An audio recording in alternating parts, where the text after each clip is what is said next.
हम पढ़ेंगे second class का चैप्टर नंबर 15 इक्की दुक्की।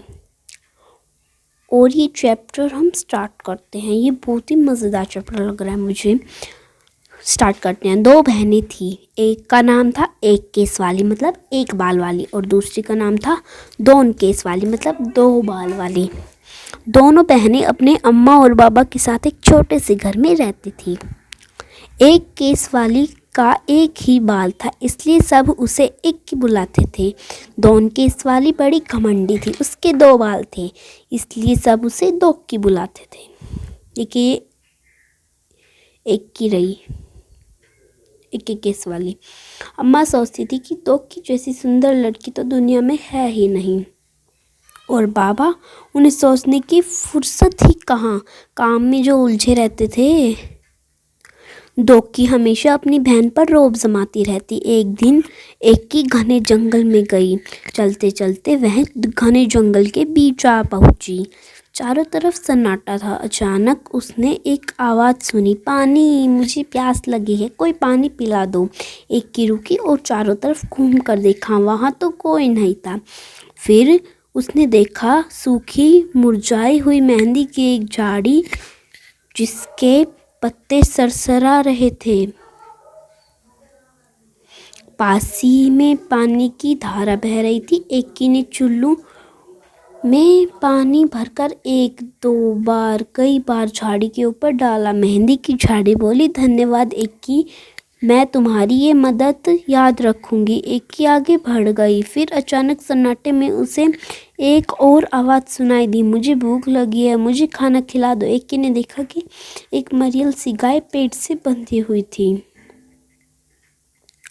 इक्की ने घास भूसी इकट्ठी की और गाय को खिला दी। उसके बाद उसने गाय के गले में बंधी रस्सी को खोल दिया। धन्यवाद इक्की, मैं तुम्हारी ये मदद हमेशा याद रखूंगी, गाय ने कहा। इक्की चलते चलते थक गई। उसे गर्मी भी लग रही थी। उसे समझ में नहीं आ रहा था कि अब वह क्या करे, कहाँ जाया जाए। तभी उसे दूर एक झोपड़ी दिखाई दी। इक्की दौड़कर झोपड़ी तक गई और आवाज़ लगाई, कोई है?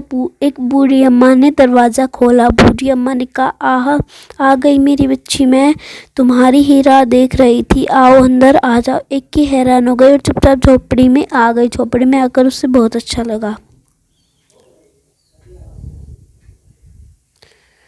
बूढ़ी अम्मा ने कहा, आओ बेटी, तुम्हारे लिए नहाने का पानी तैयार है, पहले अच्छी तरह से तेल लगाओ, उसके बाद नहा लो, फिर हम खाना खाएंगे। इक्की ने शर्माते हुए कहा, नहीं नहीं। अम्मा ने पुचकार कर कहा, अरे नहीं, क्या जैसे मैं कहती हूँ वैसे करो। इक्की ने बूढ़ी अम्मा की बात मान ली। फिर पता है क्या हुआ? इक्की ने जैसे ही अपने सिर से तौलिया हटाया तो उसने पाया कि सिर पर एक नहीं परंतु बहुत सारे बाल थे। इक्की इतनी खुश हुई कि खाना नहीं खा सकती, बस बार बार वह बूढ़ी अम्मा का धन्यवाद करती रही। बूढ़ी अम्मा ने मुस्कुराते हुए कहा, अब तुम घर जाओ बेटी और हमेशा खुश रहो। इक्की के तो जैसे पंख निकल गए, सरपट घर की तरफ दौड़ चली। रास्ते में उसे गाय ने मीठा मीठा दूध दिया और झाड़ी ने हाथों पर रचाने के लिए मेहंदी दी।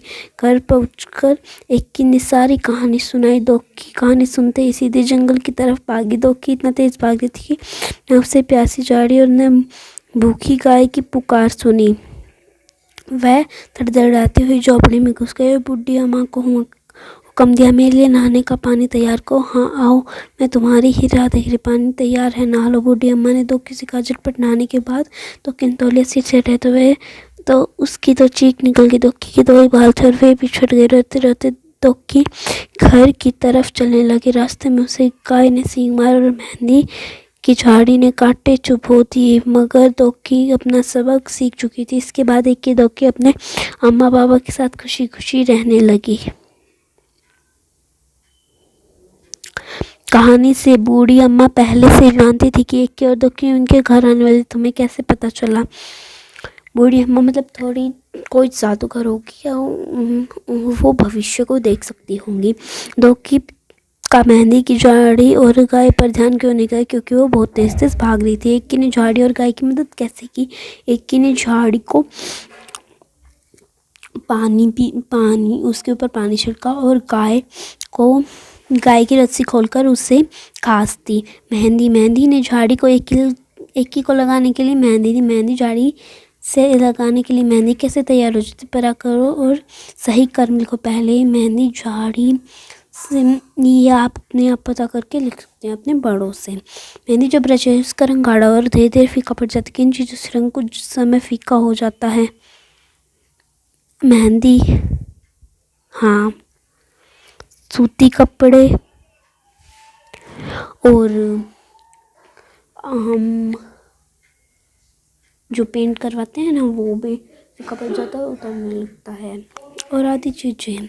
नीचे दी गई जगह में अपनी हथेली इसके चारों ओर पेंसिल फिराओ तो बन गया तुम्हारा मेहंदी जो बना सकते हो। इस पे आपका हाथ आराम से आ जाएगा। आप इसमें बना सकते हैं अपने मन से कहानी। फिर दोनों बहनों का नाम लिखो और उनकी नाम उनके बालों की संख्या पर पड़ा सोचकर खाली जगह को। एक केस वाली एक की, दो केस वाली दो की, 100 केस वाली 100 शतक, 0 केस वाली गंजी। तुम्हारे वाक्य नीचे कुछ वाक्य लिखे। हर वाक्य में एक मोटा शब्द छुपा है। उनकी मदद से तुम मोटे मन सोच कर बताओ। कुछ समझाना। जंगल में चारों तरफ सन्नाटा था। बाबा को सोचने की फुर्सत थी। काम में जो उलझे रहते थे वैसे सरपट घर की तरफ दौड़ चली। मेहंदी की झाड़ी मुरझा गई थी। नाम काम एक देखा मरियल से गाय पेड़ से बंधी हुई। एक की गाय और पेड़ नाम वाले शब्द देखा और बंदी काम वाले शब्द है। कहानी में से 5 शब्द छाट कर लिखो। ये आप कहानी में से देख सकते हैं। बहुत इजी है। रचनाकार जिनकी कविता और हमें कहानियाँ पढ़ी। ऊँट चला भालू ने खेली फुटबॉल, म्याऊं म्याऊं। ऊँट चला प्रयाग शुक्ल, भालू ने खेली फुटबॉल हरदर्शन सहगल, म्याऊं म्याऊं धर्मपाल शास्त्री। बिल्ली कैसे रहने आई आदमी के संग, विजय एस सिंह। अधिक बलवान कौन, योगेश जोशी। दोस्त की मदद एक के रामानुजन। बहुत हुआ हरीश निकम, काले में पानी दे कौशल पांडे। सावन का गीत नवीन सागर, मेरी वाली किताब होलगर पुक। तितली और कली शोभा देवी मिश्र। बुलबुल की कोई रचना, मतलब ये कोई भी लिख सकता है। ये लेख है। मीठी सारंगी गणेश दत्त शर्मा। टेसू राजा बीच बाजार, निरंकार देव सेवक। बस के नीचे बाग, ये भी मतलब कोई लिख सकता है। तेंदुए की खबर, बाघ का बच्चा प्रयाग शुक्ल। सूरज जल्दी आना जी रमेश तेलंग। नटखट चूहा, एक की दो की संध्या राव। छुट्टी हुई खेल की, रामकृष्ण शर्मा खद्दर। देखिए और भी किताबें हैं। बस खत्म हुआ, तो मिलते हैं नेक्स्ट टाइम। तब के लिए बाय बाय।